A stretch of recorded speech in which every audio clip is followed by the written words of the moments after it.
Hey Huddles, I hope you're doing well and having a great day. Today I just wanted to share one final thought around our core value of community, which we've been looking at over the last couple of months before we move into considering mission as our third core value. But today I wanted to look at one particular aspect, and that being pastoral care. And it's such an important and vital aspect of our huddles and how we embrace community, because huddles are that place where we all come, we gather, we talk about Jesus, we talk about life and what's going on for us, the ups and downs in life, and really our huddles are that place and the main support network for us outside of our families, where we get strength, where we get cared for, and where we can care for others.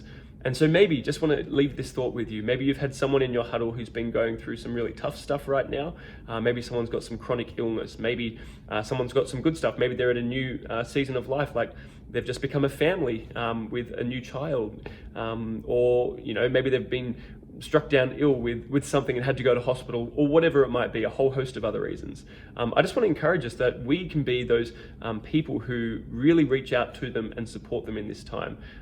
Because I think it's one thing we can do huddle and have our meeting, but what does it look like to take that next step of really being invested in each other's lives? That's not just about the meeting, it's not just about talking about Jesus, but what does it look like to live out practically our walk with God in supporting one another, in caring for one another, in being with them through the thick and thin in those times of life, whether good or bad. And so we can be that first port of call in supporting them, in encouraging them. And I'll just give you one practical example.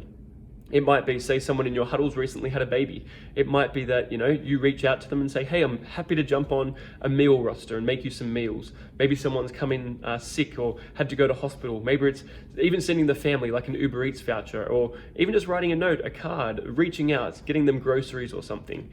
Let's try and look for practical ways in our huddles that we can be supporting one another, caring for one another, because as we all do this, the burden is lifted off one or two people doing it, but we all carry this load together, that we bear each other's burdens, as the Bible says. So I just want to leave that with you, that thought of pastoral care, that it's all our responsibility. But more than that, not just to our huddles, but we have a broader Dayspring community here. And so I want to leave this challenge with you as well.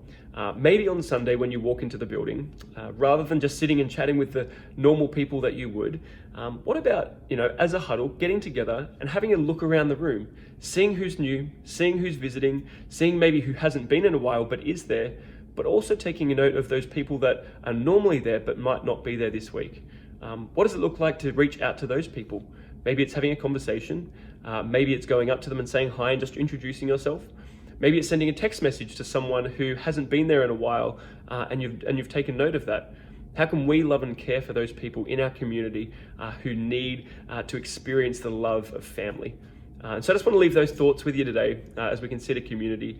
So I hope your huddles are going well, that you're strengthening one another, and that you continue to grow together, and that we can practically outwork our love for Jesus and one another in the context of our huddles. So bless you and have a great day.